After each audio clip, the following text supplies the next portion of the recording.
What a great surprise, though, that Richard did announce that he was going to make a video on Christmas. Took pretty deep into the day for most of us. Some people I saw were clamoring, like, where's the video? I thought he was going to go live. And I got to say, first things first, just to say, you and I were talking about this in the green room. When I heard him say he was going to do a video, I was like, don't get your hopes up. Like, this is going to be, I'm going to say upper end 10 minutes. Was my projection, and it would just kind of be like a drop in. Hey, things are going great with Pulse. Maybe a little, bragging about calling the top, which we had all that. But just kind of a quick hello, and then he was going to get out of Dodge. When I saw an hour and a half, man, I was definitely excited, and I know you have now watched it twice, Ewok, and I saw it about 1.5 times. But yeah, what do you make just of that fact? The fact that he really did, and we'll go kind of point by point here in a moment, but he really did go in on that. For as far as the length of time. It took me by surprise. I was with the same expectation. Oh, I guess I shouldn't say I had expectations, but I kind of assumed that we would get a little bit of bragging Richard, a little bit of humble Richard, a little bit of Merry Christmas and Happy Holidays. Thanks to the builders. That's kind of what I was thinking that we would get. Maybe a little talk on price performance and timing. And that was it, kind of thing. And my first reaction was just like yours, I think, when I saw that it was over an hour and 15 minutes, or it was like an hour and 20 minutes or something like that. Was like, holy crap, this has a lot of substance. So I immediately, watched it right away. So yeah, I was quite excited when I saw the time on it. I'm like, there's got to be some good stuff here, so might as well jump in now. Yeah, I totally agree. But I thought, honestly, epic overall stream. I think most people agreed with that. He was definitely in his prime form. No tone change really whatsoever. It was very, very good, and I mean that in a good way. It was like good, confident. And there's people haven't seen him. You know what I mean? Like, people haven't seen him on video now for, it's been like a calendar year since he was on Maddie's event last January. Well, that's not true. He did a video at the very beginning for the premiere of the Highest of Stakes movie. Oh, I knew that. He did a little bit, but yeah, you said no video, but that was done in August, I think it was. Right. But that was a very short. It was 20 seconds, 30 seconds, maybe. At the beginning of that, but that was the last time we had seen him on film. Anyway, he did a voice recording that was, I don't know, 30 minutes 40 minutes or something. 40 minutes. Yeah. I don't even remember when that was, but yeah, the last live stream we had was Maddie's conference in January. Yeah, that's more what I meant, is like long form live stream stuff. So it's really good to see. So kind of delving into what he got into. So first off, he mentioned the IPFS links and how decentralized Pulse Chain is at this point. He mentioned how downloading them is the optimal way and the most secure way to do it. But he understands and sees how some people get scared away by that because your antivirus blocker or some Microsoft crap is going to scare you into thinking like, oh no, don't download this file. You're not allowed to do that. And mention, just people being frightened by that. But that overall, that he considers it to be a good thing, obviously, with the IPFS links, and encourage people to actually download. So I am glad that he did acknowledge, I don't know if I'd say a concern, but just a bummer that people aren't educated. And again, that's I think one of the reasons he wanted to resurface, but is that education that, like, just because your antivirus on your PC tells you something or says something or speculates something doesn't mean it's true, because it's still preventing you running a code that you want to run locally on your own. So what did you make of all that? I thought it was interesting to hear him talk about the even more real DeFi nature of Pulse Chain. Well, once again, we get into the nitty gritty of why, and Richard always does a really good job of explaining that the reason it yells at you is because it's not signed. There is no approval from Microsoft saying, here's who wrote this script, here's who did this, and got a license or whatever you want to call it. That is true DeFi. So, he explained why you get the warning and not just that it's okay, but why. So, I enjoy it when he goes a little bit deeper into letting you know why that thing is possibly going to pop up and why it scares you. But, in this case, it really shouldn't. Yes. Yeah, I totally agree. But it was cool to see him touch on that, especially because, that's been one of the hot topics within, the community and stuff, not Hmm. necessarily retail, because they're not even here yet and they won't care at all likely by the time they are, and green candles are abound. But that's been one of the hot topics within people that invest in Pulse Chain over the last few weeks. So it was cool to hear him talk about that. He mentioned not liking to mention other PRC20 copies. He did obviously pump up, hey, world's largest airdrop, everything from Ethereum copied over to Pulse Chain and all that stuff. But mentioned not liking to mention those other PRC20s to get people wrecked.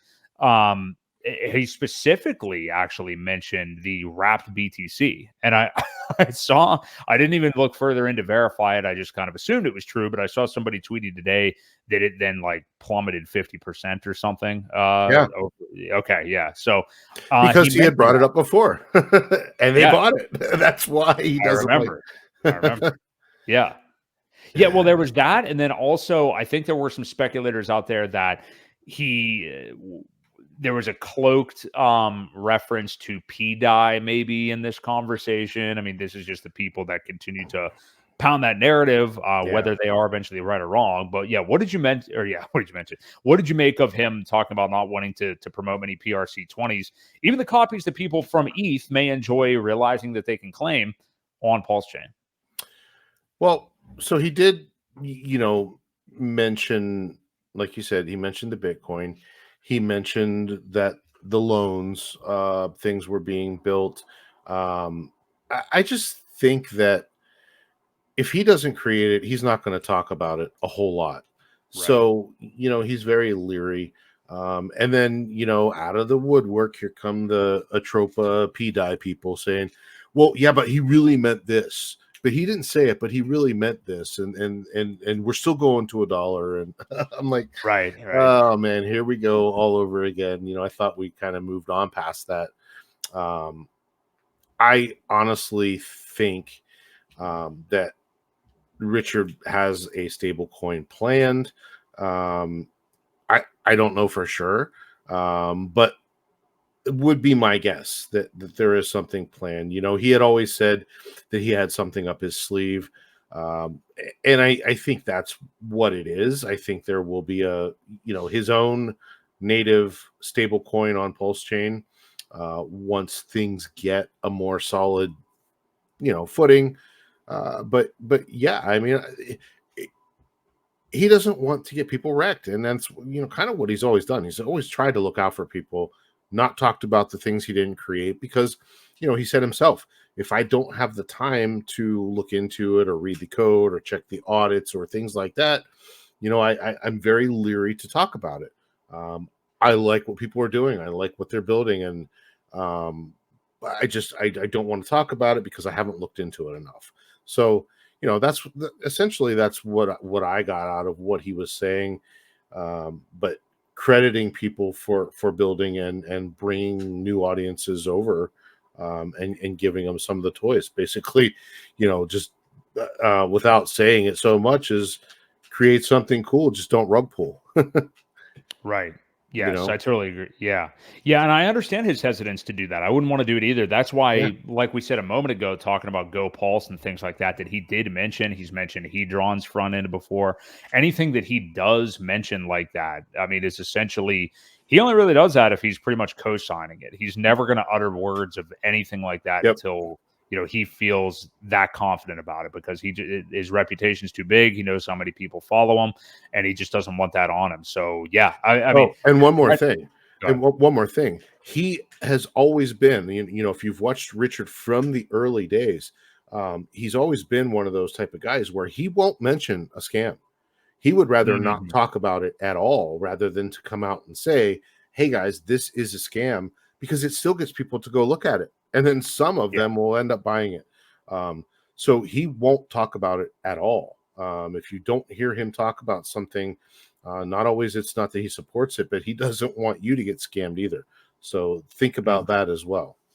Yeah. Sorry, I cut you off there. No, it's fine. I don't even remember what I was going to say, but I was going to move to the next point here. So then he talked about kind of macro market conditions, which is something I think a lot of people were wanting to hear from him just because of everything that is going on in the world right now.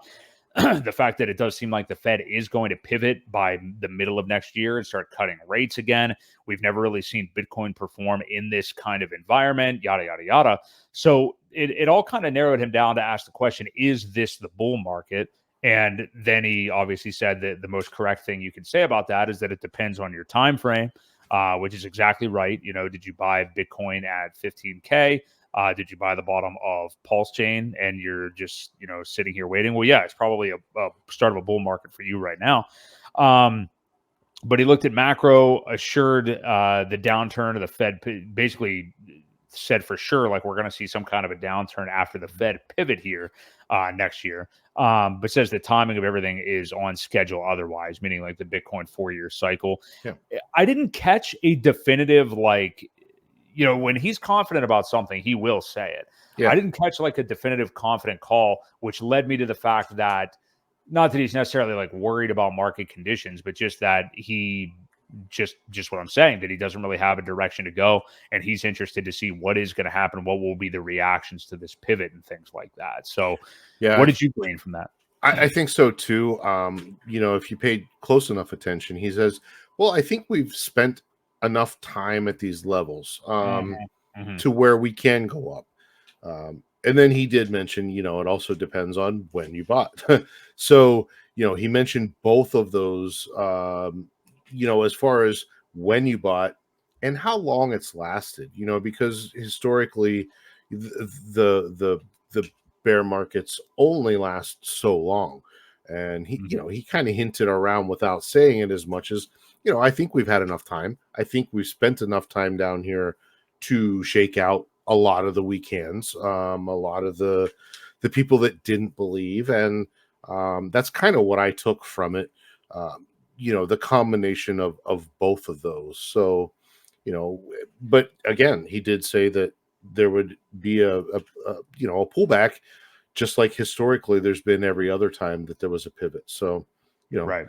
along with saying, yeah, I think we bottom, but also being cautious enough to understand that we're going to see a little bit more downside too at some point here. So just be careful. Yeah. Yeah, I don't think he wanted to say anything definitive there, and, yeah, and I, you know, to me, I always just default to that too, like, the timing thing, you know, regardless of all these other little narrative things you want to assign to it, it usually comes down to the cycles, so I'm glad he mentioned about the time because that's what I'm most confident in as well.